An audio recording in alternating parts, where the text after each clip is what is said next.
Shadow Nidoqueen, more than happy to absorb an Aqua Towers. It's easily survivable, but you know what isn't survivable? An Earth Power, and we are full sending. Does the opponent respect the damage?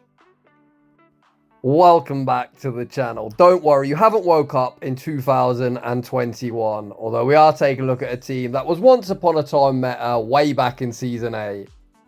As far as the Go Battle League goes, we've had numerous changes over the last 4 years. Most notably, Nidoqueen doesn't quite have that zest it once had. Back in the day, Poison Fang cost 35 energy. You was able to go 1, 2, 3, 4, 5, spam the Poison Fang and moss your way through so many matchups you had no right in doing so. To make matters even worse for the former Queen of Destruction, Mudslap received a huge buff, and Mudslap is a very common quick move in the current Great League meta. Season 22 saw a huge buff for Ghost types, and Nidoqueen isn't particularly good into Ghost either, as unfortunately Ghost does resist poison. We're less than a minute into this video, and you might think this team looks like a complete non-starter, but bear with me. If you head over to Pvpokes, the current #1 ranked Pokemon is Jumpluff, a very advantageous matchup for Nidoqueen. Azumarill has rose once again into prevalence, another favourable matchup. As well as the addition of Tinkaton, something else that Nidoqueen can beat quite handily. Scrafty unfortunately did receive a counter nerf, however it did gain access to upper hand, so today we put to the test, is this team viable once again? Without any further ado, let's get into the battles! And in game 1, after not battling for almost 4 days, we played Turbo T 612, someone we feature on the channel regularly, and I'm pleased to announce is one of my newest factions teammates. What are the chances? We lead Nidoqueen into the Kentucky Fried Chicken, Bird of Death. Nidoqueen gonna fire off 7 poison jabs and the Poison Fang, forcing a debuff on Talonflame's defense. Today's team, of course, is a standard ABB team where I need Nidoqueen to deal with any potential fairy, as my backline would get absolutely deleted, so I shield up the Flame Charge, make the pivot into Sableye, baiting out more Peko. As I was able to get a 2 Shadow Claw running start, Turbo T is forced to dump the Aura Wheel as soon as he gets it, or invest to Protect Shield. He opts to keep 2 shields intact. I send out Scrafty, looking to get ahead in energy, and out comes Hakamo-O. Whilst counters energy generation might be nerfed, it still does quite a lot of damage. I fire off the upper hand, forcing the first Protect Shield. I'm going to wait for my opponent to throw the Brick Break and then send back out the Queen. Brick Break is super effective, but is survivable. Queen re-enters the arena, fires off the Poison Fang. Poison Fang going to be forcing the final Protect Shield, and I'm more than happy to shield here. Morpeko is completely energy dry. We might be deep in the red, but the opponent can have a near impossible task of trying to Thundershock farm me down. Nidoqueen going to fire off the Poison Fang. Poison Fang gets Morpeko insanely low. At this range, any move will take me out, and it's going to be a race. Can Scrafty, with his terrible 3 energy per turn, outpace Hakamo-O, reaching the upper hand? Yes, we can. Upper hand is going to be all Shiro, and it's like we're back in 2021. GG's Turbo, and good to have you on the team. I did actually have Thunder Punch just for that battle. I did TM it afterwards, and we're now running Foul Play. In the next battle, it looks like we're running it back with Nidoqueen into the Kentucky Fried Chicken, Bird of Death.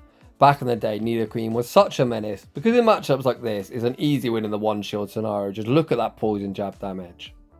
In an ideal world, I'd love the opponent just to play out the 1 shield scenario, whilst Nidoqueen can win this in the 2 shield as well. I'm not really a fan of shielding such a low health Pokemon. I've now got a decision to make. Do I think this is Talonflame plus a Fairy? I'm going to say no. Let's hope I'm not a potato. I'm going to save my shield for my backline. I send out Sableye. The opponent makes the pivot into more Peko. I farm up, bank my energy, and make the catch and the sneak onto Scrafty. It's kind of funny that this team's been around since Season 8. Since Season 7, I've more or less just run Shadow Pokemon. So it's kind of mad to have a member of the team like Scrafty that can actually tank an Aura Wheel. I just use Scrafty to get in as much counter damage as I physically can, putting more Peko in a range where Sableye can just Shadow Claw farm down, and out comes Superior. Sableye with that shield advantage, looking primed to sweep. I fire off the Foul Play. The opponent banks some energy, send back out Talonflame. I overfarm, fire off the Foul Play. Foul Play will remove Talonflame from the field of play. When Superior does return, we've got that Dazzling Gleam locked and loaded, and that is going to be all she wrote. GG's. Heading into the next battle, we see a type neutral matchup. Cradilly's Grass Rock typing takes neutral from Poison, and my Poison Ground typing takes neutral from their Grass type damage. However, the opponent spams a charge move as soon as they get it, and I'm calling the Rock Tomb. Oh boy, Cradilly users love to spam charge moves, are awful timing, and they're always horny for that debuff. Speaking of a bait, I'm also baiting with a Poison Fang, forcing a Protect Shield, then bank the Poison Fang for the road and send out Sableye. This is, of course, looking to bait out the opponent's best Dark-type counter, and right on cue, out comes the annoying Marshmallow. I get deleted in the blink of an eye. I don't even reach the foul play. Not that foul play would do a lot, but it would have been nice to at least get off some chip damage. I send back out Nidoqueen. A Poison Fang won't be lethal, so I may as well undercharge and look to get some energy back together. I'm going for the one shield, Poison Jab farm down, leaving over a Poison Fang and very close to an Earth Power. Let's see what comes out. Out comes Dusclops. I throw one Poison Jab and the Earth Power, but I think I actually pause there to see what's coming in and end up giving him a free Hex, but that's neither here nor there. Dusclops can't hit Scrafty for any meaningful damage. They go for the Shadow Punch, send back out Cradily, and this game is signed, sealed, and delivered. And I'd just like to say, get wrecked, that trainer. Don't run silly Charmers. I'm just kidding, run what you like. Heading into the next battle. Nidoqueen into Feraligatr, of course. Feraligatr certainly wasn't a thing when Nidoqueen was at his peak. Of course, I'm going to shield up the Hydro Cannon, fire off this Poison Fang as soon as I get it, looking to force a debuff on their defense. Not only do we force a debuff, we also force the pivot out. The opponent sends out Shadow Drapion, and I send out Scrafty. Another reason I thought of running this team is Shadow Drapion's currently such a common save switch, and Scrafty really does punish it. You can see these Aqua Tails don't do much of anything. I'm going to fire off his upper hand, just looking to remove them from the field of play. Knowing Gator cannot return, as they'll be forced to dump their energy, the opponent sends out Superior. Superior looking to overfarm, and that more than works for me. That allows me to get off the upper hand. Rather than concede a farm down, I'm going to send back out Nidoqueen. The opponent doesn't dump their energy. Nidoqueen reaches the Poison Fang. Poison Fang forced the final protection. At this point, Nidoqueen has done its job. Hopefully the opponent doesn't go for any fancy undercharge. It looks like they full charge the Frenzy Plant and then send out Gator. So to be honest, this game should be over the line. All I've got to do is send out Sableye. The opponent's only going to reach one Hydro Cannon, which I will be shielding. I'm then just going to Shadow Claw farm down. Superior's already severely chipped, and I'm imagining Dazzling Gleam should knock out, if not come very close. The opponent now receiving the energy for their Frenzy Plant. We make the world's most unnecessary catch, back onto Scrafty. Frenzy Plant, even if it's no bubbled, would knock me out. We're going to Shadow Claw farm down and take that game.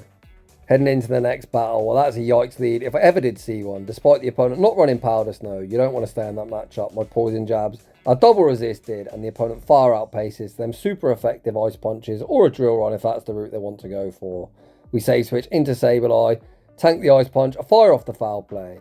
The opponent opts to dump their energy, and at this point, we're just going to let Sableye go down.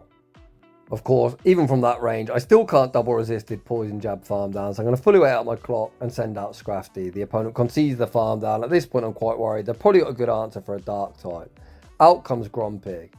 This is a really scuffed matchup. The Sideways are resisted. They resist my counters. I've got access to a super effective charge move and foul play. I try and catch a Dynamic Punch onto Nidoqueen, and my catch attempt is unsuccessful. Out comes Big Man Blastoise. Despite them being a water type and me being a ground type, this isn't a bad matchup, as their quick move of rollout is resisted. We fire off the Poison Fang, forcing the Protect Shield. The opponent then throws an alignment, giving me a free Poison Jab. Nidoqueen going to fire off the correct one Poison Jab and the next Poison Fang. Where does the opponent burn their final Protect Shield? The opponent burn that Protect Shield, and then attempt to catch a Shadow Ball onto Scrafty, and again we're unsuccessful. The opponent Dynamic Punch me to the face. They're able to Sidewave farm down. I think that's a winnable game, but unfortunately it didn't quite go in my favour. GG's to that opponent. Heading into the next battle, this time we see Shadow Gator in the lead. Back in the day, this would be a better matchup as we'd pace a little bit quicker to the Poison Fang. Although as I say that, it's not like you'd ever win CMP, so you'd pace at the same speed. The opponent makes a very nice catch, catching onto Fickersby. I'm going to fire off the Poison Fang and then rebank my energy before letting Scrafty hit the field of play. I have heavily misaligned the switch timers, but I did want to rebank that Poison Fang because Nidoqueen is one of the most annoying Pokemon in existence. It is so annoying when it fires off them debuffs. Speaking of debuffs, the opponent fire off the Scorching Sands, getting the debuff, then go 2 for 2 on attack drops. Holy cow, you've got to be kidding me. Scrafty gonna overfarm, fire off the upper hand, even double debuff, removes them from the field of play. If Gator returns, I might even reach an upper hand back out. Comes Gator, unfortunately we just miss out, which is kind of heartbreaking. I send back out Nidoqueen, go straight for the Poison Fang. Poison Fang from this range, it should be forcing a Protect Shield, and it does exactly that. If anyone's an OG, you'll know in this scenario, you always shield Queen, you look for the Poison Jab farm down and debuff whatever's in the back, and that turns out to be a very good decision as out comes Annihilate. The opponent knows it's only a Poison Fang, which of course they're never shielding, but we send out Sableye. The opponent not going to be able to reach double Rage Fist now. Sableye going to be able to fully Shadow Claw farm down. When Gator does return, we're going to be able to outpace to the back-to-back foul plays or just Shadow Claw farm them down, and the opponent is going to concede the match. Heading into the next battle, we see Nidoqueen into Ferret. The opponent say switches into Drapion. Of course, I could send out Scrafty here. But what I actually want to do is force myself a shield advantage. Or just straight knock him out and keep that Scrafty for the Ferret. The opponent looks to call the bait, get one shot vanquished. Back to their Pokeball. Nidoqueen users love to bait. But hashtag we full send that nuke and they get absolutely clapped. Back out comes Ferret. Nidoqueen still not done. Or if it looks like 2021 vintage Nidoqueen gameplay. At this point, I was doing my impression of Ayubi. So if anyone watched the Play Pokemon tournament in Seville over the weekend, he's the trainer that was dancing away and then ended up losing the battle. And I think I was guilty of this as well. I thought, we are home and dry, and out comes Tinkaton. And I have no response for this, really. I just opt to send out Sableye because my Shadow Claws would be double resisted into Ferret. At least they hit for neutral here. My opponent shields back-to-back foul plays, and it's all down to Scrafty to clean up. I've still got 2 shields to hide behind. I thought about calling a Bulldoze bait, but thought better of it. It looks like they haven't even got Bulldoze. They're opting to throw Heavy Slam, and of course here, I need to ensure this upper hand lands on its intended target. I pause a turn, see the Fairy Wind animation start. Upper hand removes them from the field of play. Can Ferret reach the back-to-back Swifts required? I think they're 3 off.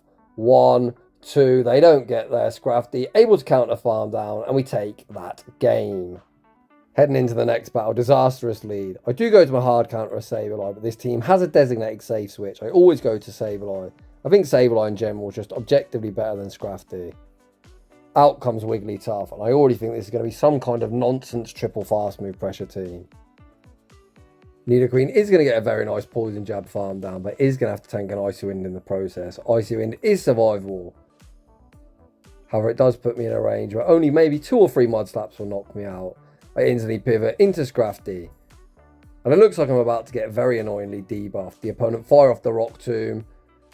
They continue to stay and then attempt to catch a foul play onto Bastiodon. Okay, perhaps we've got a wink on here. Upper hand, double super effective, but debuff doesn't do too much damage. Of course, at this point, I've got 2 shields, and you better believe I'm going to start investing them. When I played this battle, I was thinking, how do I get these shields off the opponent? I'm going to bank a bucket of energy, send out Nidoqueen. Look to Poison Jab farm down, leave him with the Earth Power, and heartbreakingly, they're on 1 HP in a dream. Of course, Poison Jab is triple resisted, but I cannot believe the opponent survived, and that is game over for me. Ah, fuck my life. Losing to Bastiodon is never something I'm proud of. Again, perhaps there was a wink on there. Maybe I should have thrown 1 extra counter. It is what it is, and you can all see me get wrecked by a nonsense fast move pressure team. Heading into the next battle. Shadow Nidoqueen into Galarian Weezing. The opponent farm up to the OV. I'm thinking, who isn't going to bait a Shadow Pokemon? And the tilt is really setting in. We get overheated to the face. I then pivot into Sableye, and out comes Cradily. We're going to fire off this foul play before the opponent very annoyingly debuff me. I was quite surprised to see the opponent not shield there. Most Cradily users do shield the first move. The opponent fire off the Rock Tomb, which is an easy tank for me. As I'm debuffed, foul play wouldn't cut it, so I'm going to full send the Dazzling Gleam, looking to move Cradily from the field of play. We're able to do exactly that. Back out comes Galarian Weezing.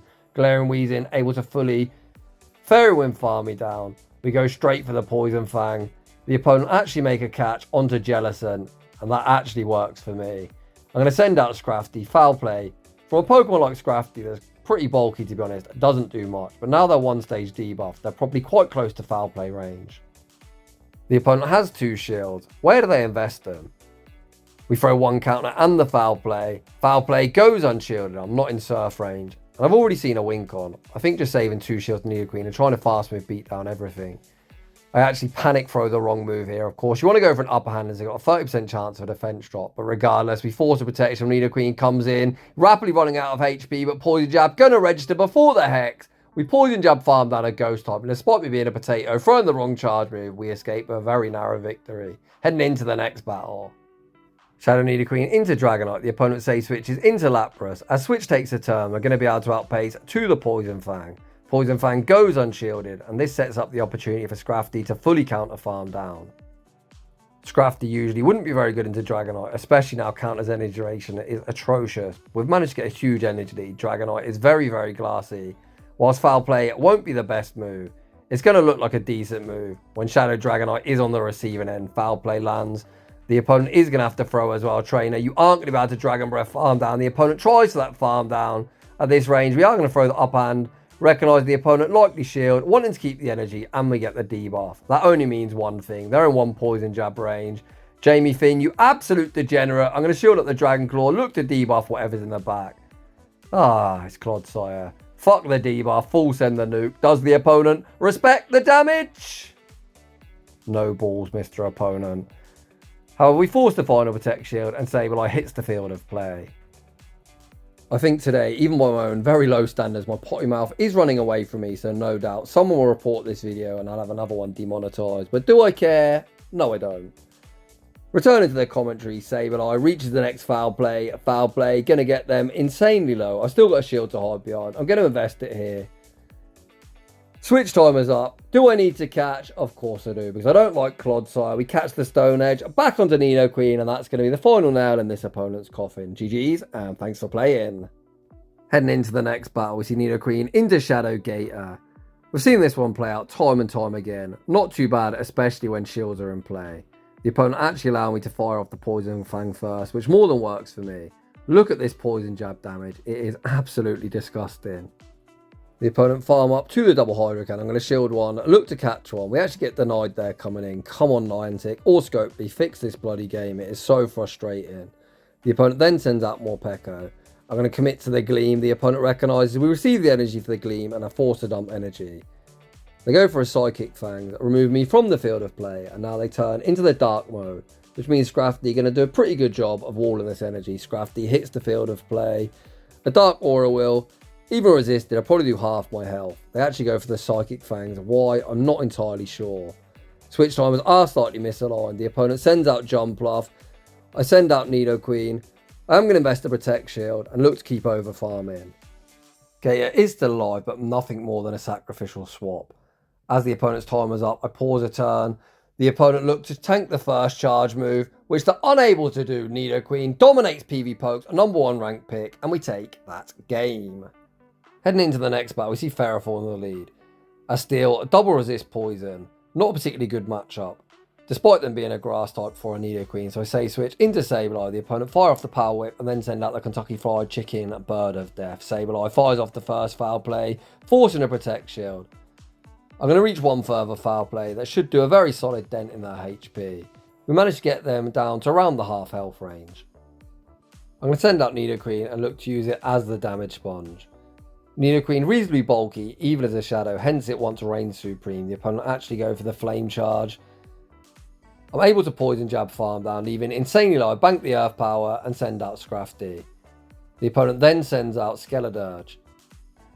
Not too bad for us, to be honest. They're probably on Torch Song, which means these Incinerates that are already chunking are probably going to do more and more. We're able to land the foul play. So I'm going to fire off the upper hand, fishing for that defense drop. Of course, counter is double resisted, but a defense drop would always help, meaning the counters would do one more.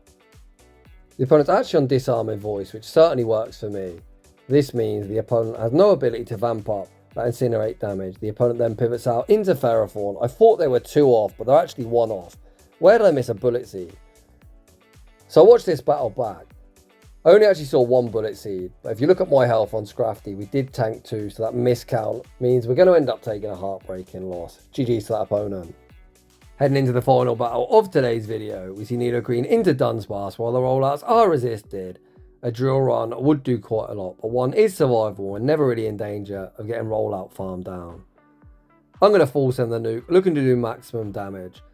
Earth Power goes unshielded. The opponent now receiving energy for the next drill run, so we're going to catch on Sableye. The opponent's staying. This actually going to be a really difficult double resisted Shadow Claw farm down. Thankfully, the opponent sends out Talonflame. We're going to fire off 7 Shadow Claws and the foul play for optimal fast move timing. When I say optimal, that just means only giving the opponent 1 free turn.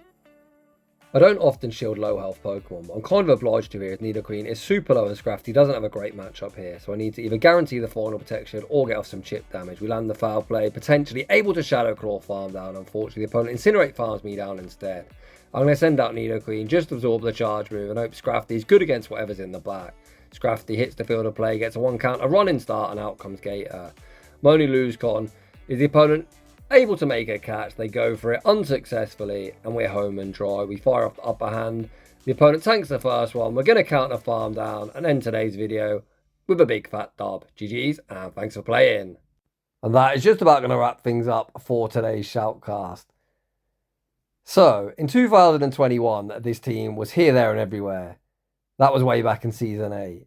4 years later, in 2025, or Season 22, is it viable once again? I'll be honest, I played this team for 8 sets. Day 1, I took back-to-back 0-5s, and I thought this team has no shot.